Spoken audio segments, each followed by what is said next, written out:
लेकिन इसके साथ एक मैं बता रहा हूँ साधकों, संबंध बनाने के लिए नियम अनुसार, समझ रहे हो मैं क्या कह रहा हूँ, मर्यादा में रहकर संबंध बनाना है। अगर मर्यादा से आप आगे जाएंगे तो शारीरिक संबंध बनाएंगे तो आप जो है खुद जानते हो कि मनुष्य में कितनी ताकत होती है, ज़्यादा ताकत नहीं होती है। लेकिन फिर भी साधकों ये यक्षणियाँ जो हैं एक ऐसा दिव्य पेय पिलाती हैं जिससे शरीर का कायाकल्प हो जाता है और शरीर में पावर ऊर्जा बनी रहती है। लेकिन फिर भी मर्यादा से, ये नहीं है कि पूरा अगर तुम इसके साथ सम्मुख करते हो तो पूरा दिन लगे रहो, पूरी रात लगे रहो, ये नहीं साधकों। एक मर्यादा होती है, एक साधक की मर्यादा होती है। साधक करते हैं अपने को साधना। मैं जो साधकों आपको जो साधना देने जा रहा हूँ आज, साधना जगत की सबसे बड़ी और अनूठी साधना है साधकों। बड़ी तो नहीं कहूँगा मैं, अनूठी साधना है। और आपको किसी चैनल पर ये साधना आपको साधकों नहीं मिलेगी। आप गूगल करके देखोगे तो भी आपको ये साधना नहीं मिलेगी, क्योंकि साधकों ये बहुत ही गोपनीय साधना है और गुरु मुख के द्वारा ही विदग्ध साधना होती है ये। और ये जो है साधना डाबर तंत्र के द्वारा सिद्ध की जाती है। अब ये साधना कौन सी है ये आपको बताता हूं मैं। ये श्रीलंका की साधना है साधकों। श्रीलंका के जितने भी तांत्रिक, बड़े से बड़ा तांत्रिक होगा, इस साधना को अवश्य करेगा वो। और ये साधना का नाम है मंडो धरी यक्षिणी साधना। एक साधकों में आपको यहाँ बताऊंगा, आपके जो मन में प्रश्न आएगा कि रावण की जो पत्नी थी वो मंदोदरी थी। साधकों उसका नाम मंदोदरी नहीं था, मंडोदरी नाम था उसका, मंडोदरी नाम था उसका। तो यह जो है यक्षिणी उसी की अनुचरी है और मंडोदरी देवी हैं आज भी हमारा साधकों वो। और उनकी कुमारियों में गिनती होती है, क्योंकि उन्हें वरदान है, उनकी कुमारियों में गिनती होती है। तो उन्हीं की अनुचरी है साधकों ये। और बहुत ही अनुपम साधना है, श्रीलंका की साधना है साधकों ये। इनकी लंबाई जो है साधकों केवल 2.5 या 3 फुट की होती है। इस यक्षिणी की साधना की, सॉरी, इस यक्षिणी की लंबाई 2.5-3 फुट की है। और ये जो है आपको 3 दिन में या 5 दिन में 100% सिद्ध हो जाएगी। इस साधना को, इस सिद्धि को वो साधक करें जिनके इलाके में, एरिया में ताड़ के जो वृक्ष होते हैं उनसे ताड़ी निकलती है। देखा होगा आपने, जो ताड़ी निकलती है हल्की सी सफेद रंग की होती है, जो छाछ जैसा उसका कलर होता है, मट्टा जैसा। क्योंकि इसके विधान में ताड़ी का प्रयोग होता है और ताड़ी का प्रयोग होता है साधकों। तो उन्हीं साधकों को ये करें सिद्धि जहां ताड़ी उपलब्ध हो, अथवा जहां साधक को ताड़ी उपलब्ध हो जाए तो वो भी कर सकता है। साधक अपनी ताड़ी इकट्ठी करके लिया है, एक दिन में 1 लीटर या 2 लीटर ताड़ी लिया है अपनी, और अपने घर में ला के रख ले। और रोज नित्य जो है जब तक साधना करे 3-4 दिन की, जब तक साधक अपना भोग लगाए उसका, और वो भी कर सकता है। और साधकों सबसे बड़ी बात यह है कि ये साधना एकांत स्थान में, निर्जन वन में या अपने घर में हो जाती है। साधकों मैं पहले बता चुका हूँ आपको, यह परम गोपनीय साधना है, अत्यंत गोपनीय साधना है साधकों। आपको ये कहीं नहीं मिलेगी, तथा गुरु परंपरा से ही इसे प्राप्त किया जा सकता है। यह साधना श्रीलंका की है और 3 दिवस की साधना है साधकों। 2-4 दिन ज़्यादा भी लग जाएं तो कोई बड़ी बात नहीं है। ये कारण होता है साधकों ज़्यादा लगने में। जो उच्च कोटि के साधक हैं वो तो इसे 2-3 दिन में कर लेते हैं, 3 दिन में 4 दिन में पूर्ण कर लेंगे। जो नए साधक हैं उन्हें टाइम लगता है। तो अगर आपको कोई भी साधना कर रहे हो और आपको अच्छे अनुभव दिखाई दे रहे हैं तो आप उस साधना को छोड़े ना, और ना ही ये सोचे अपने मन में कि मुझे 3 दिन में हो जाएगी, कि 4 दिन क्यों लग रहे हैं, कि 5 दिन क्यों लग रहे हैं। आपको साधक को प्रत्यक्ष होने में समय लगता है साधकों। मैं फिर भी अगले वीडियो में बताऊंगा इसका मैटर क्या है और क्यों साधकों को प्रत्यक्षीकरण नहीं हो पा रहे हैं और क्यों कुछ साधकों को हो जाते हैं। ये मैं मैटर अगले वीडियो में बताऊंगा साधकों। तो साधकों इसका विधान यह है कि किसी शुभ पर्व या नक्षत्र से इसको प्रारंभ करें। आप शुभ पर्व देखें जैसे होली, दिवाली, रक्षाबंधन त्यौहार जो हमारे हिंदुओं के त्यौहार होते हैं, ऐसा पर्व देखें साधकों। और जो है या कोई अच्छा नक्षत्र हो पुष्य नक्षत्र पड़ रहा हो, ये और भी नक्षत्र अच्छे नक्षत्र आते हैं, सर्वासिद्धि योग वगैरह आते हैं, आप देख सकते हो कैलेंडरों में या पंचांग में लेके, उसमें ये साधना करें साधकों। और ये साधना काल में साधक लाल धोती पहने तथा एक ऊपर लाल रंग का ही कपड़ा ओढ़े, ऊन का आसन जो लाल रंग का हो साधक उसे प्रयोग करे, सामने चौकी बिछाए और इसका जो है उत्तर की या पूर्व की ओर मुँह करके बैठे साधक।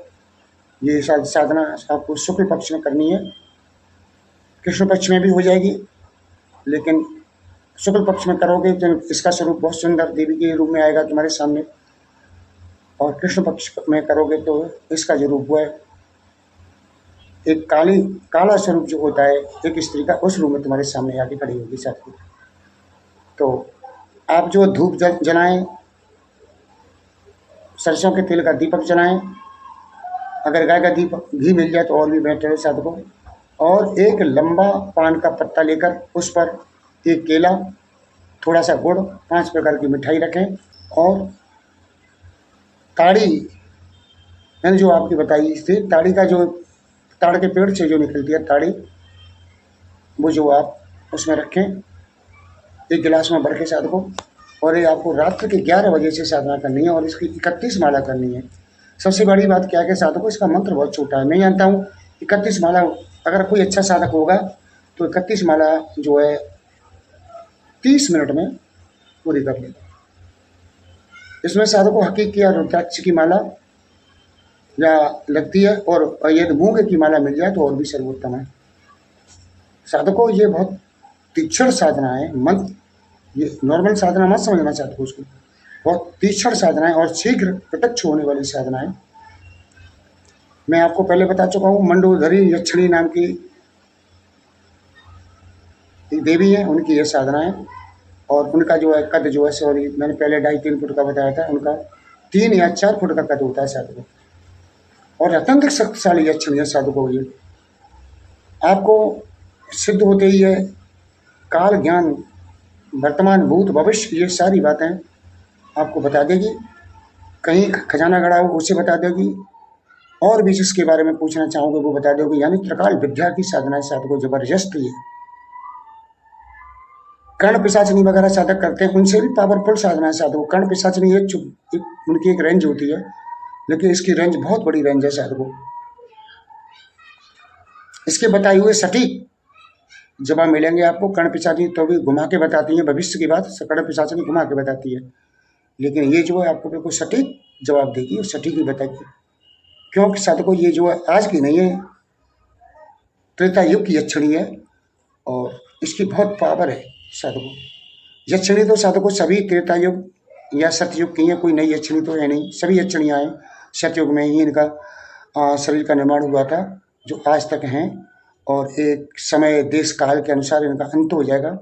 तो साधकों मुझे ये देखना पड़ता, मैं आपको बता दूं इस वीडियो के माध्यम से, मैं कोई भी साधना देता हूं तो पहले मैं ये देखता हूं कि जैसे अब यही साधना दी मैंने, तो मैं ये देखता हूं कि हम जिस यक्षिणी या अप्सरा का मंत्र या कोई भी सुंदरी आदि है हम मंत्र सिद्धि कर रहे हैं, क्या वो जो है इस अपने लोक में है कि उसकी मुक्ति हो चुकी है, उसे जन्म मिल चुका है।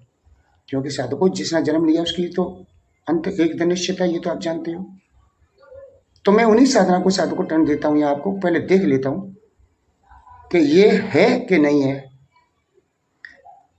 और देखा है मैंने किताबों में और भी देखा है, अनेक साधना दी हैं, उनकी मुक्ति हो चुकी है और हम यहाँ बैठे बैठे मंत्र जप रहे हैं। जब कोई है ही नहीं तो आएगा कौन फिर?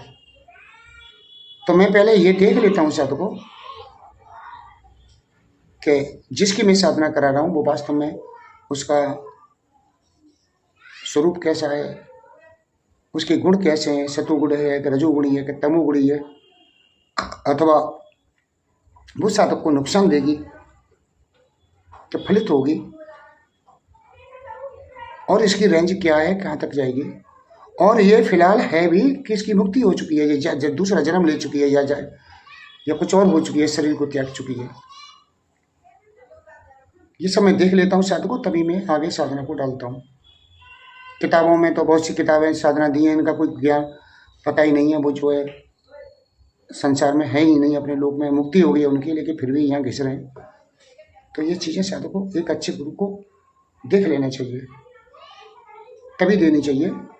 और वो कैसे देख सकता है अच्छा गुरु? जब उसे त्रिकाल विज्ञान होगा या त्रिकाल विद्या उसके पास होगी, वो तभी देख पाएगा इन चीज़ों को, नहीं वरना नहीं देख पाएगा। बहुत से मेरे साधक हैं, क्रोध भैरव की उपासना की है, वो माला के द्वारा ऐसे माला लेते हैं और माला के द्वारा घुमा के, तो साधक इसी मंडोदरी सिद्धि पर बात करते हैं।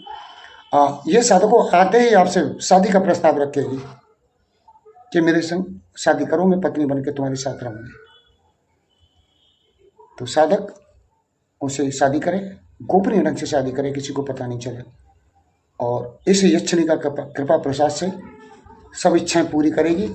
धन संपत्ति तो साधकों इनके लिए बहुत चुटकी मात्र की चीज़ें होती हैं, जो हम संसार में पूरा जीवन बिता देते हैं, वो धन नहीं मिल पाता। तो इनके लिए धन संपत्ति तो बहुत छोटी सी चुटकी मार के सब पूर्ण कर देती हैं साधकों।